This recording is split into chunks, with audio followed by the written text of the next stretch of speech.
ተመልሶ ጤናማ ሆኖ ስራውን ማከናወን ይችላል ወይ ለምለው ጥያቄ በመጀመሪያ ደረጃ የኩላሊት ችግር ወይም ደግሞ ኩላሊት ስራውን አቆማ የምንለው ለሁለት ይከፈላል።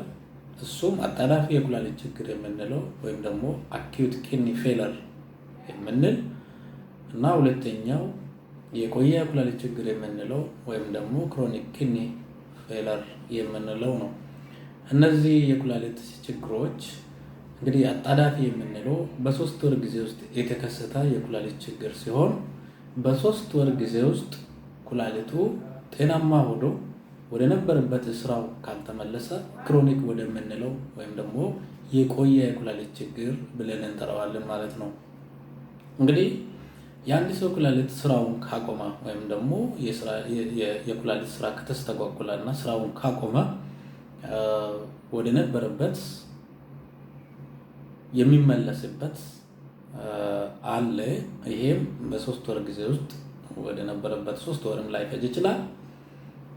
ወደ ነበረበት ተመልሶ ስራውን የሚያከናውን ከሆነ ይመለሳል ወይም ደግሞ ሪቨርሰብል ማለት እንችላለን።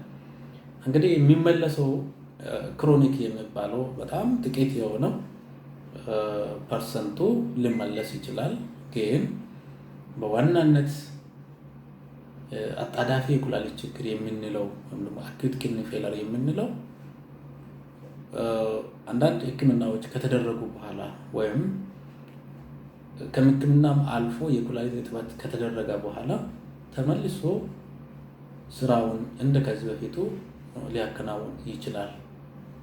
ይህም አንዳንድ ጊዜ የኩላሊት ችግር የሚከሰተው በደም መፍሰስ ወይም ደግሞ የሰውነት ፈሳሽ ማነስ እንደ ተቅማጥና ትውከት የመሳሰሉ ነገሮች የኩላሊት ችግር ሲያስከትሉ እነዛ ችግሮች ሲፈቱ እንደዚሁ በአንዳንድ መድኃኒቶች ተጓዳኝ ችግር ምክንያት የተከሰተ የኩላሊት ችግር ሲሆን ያ የኩላሊት ችግር ያስከተለው መድኃኒት ሲቆም የኩላሊት ስራው ወደ ነበረበት ሊመለስ ይችላል። እንደዚሁም አንድ ጊዜ ከፍተኛ የደም ስኳር ሲያጋጥም ወይም ደግሞ ግፊት ሲያጋጥም ሁለቱም የስኳሩም ይሁን የደም ግፊቱ ሲቆጣጠር የኩላሊት ችግሩ በዛው ልክ ወደ ነበረበት ሊመለስ ይችላል።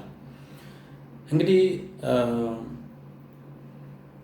ወደ ነበረበት ተመልሶ ስራውን እያከናወነ በቂ ህክምና እያገኘ የአንድ ሰው ኩላሊት ጤናማ ሆኖ ሊቀጥል ይችላል ማለት ነው። አንዳንድ ጊዜ በደም ስር ውስጥ ወይም ደግሞ በሰውነታችን ውስጥ ያሉ ኢሚዩን ሲስተም አማካይነት የሚከሰት የኩላሊት ችግር አለ። በተለይ የኩላሊት ችግር በኢንፌክሽን የሚሆን በአንዳንድ ነገሮች አማካይነት ደም ውስጥ በብዛት የሚመነጩ የኢሚዩን ሲስተሞቹ ኩላሊታችንንም ሊያጠቁ ስለሚችሉ እነዛም ደግሞ በአግባቡ የሚወሰዱ መድኃኒቶች የሚደረጉ ህክምናዎች ከተደረጉ በኋላ ሙሉ በሙሉ ጤናማ ኩላሊት ሊኖረው ይችላል ማለት ነው። አንድ ሰው እንግዲህ የቆየ ኩላሊት ችግር ያለው ሰው ግን በተወሰነ ደረጃ እንደ መንስኤው የቆየ ኩላሊት ችግር የሚያስከትለው በሽታ ምንድነው ወይ መንስኤው ምንድነው ከሚል አንፃር እንደ መንስኤው ሙሉ በሙሉ ተመልሶ ጤናማ የመሆን እድል አለው ማለት ነው። እንግዲህ አንድ ሰው የኩላሊት ችግር ገጥሞት የኩላሊት እጥበት ላይ ቆይቶ ወይም ደግሞ የኩላሊት እጥበትም ሳይደረግለት የተለያዩ ህክምናዎች ተደርጎለት ኩላሊቱ ወደ ነበረበት ተመልሶ ጤናማ ሆኖ ስራውን ሊያከናውን ይችላል ማለት ነው። ይህ ግንዛቤ የሚያስፈልገው አንዳንድ ጊዜ አንድ ሰው የኩላሊት ችግር አጋጠመው ሲባል በቃ አለቀለት የመጨረሻ ደረጃ ላይ ደርሷል ተብሎ የአንድ ሰው ሳይኮሎጂ እንዳይጎዳ ለማድረግ ነው። በተቻለ መጠን ደግሞ ያው ኩላሊት በጣም ሴንሲቲቭ የሰውነታችን ክፍል ስለሆነች ችግሩ ካሳሰበው ወይም ደግሞ ችግሩ ከታወቀ በጊዜ ህክምና ተቋም ሄዶ አስፈላጊ ህክምናውን ማግኘት ተገቢ ነው እላለሁኝ። አመሰግናለሁ።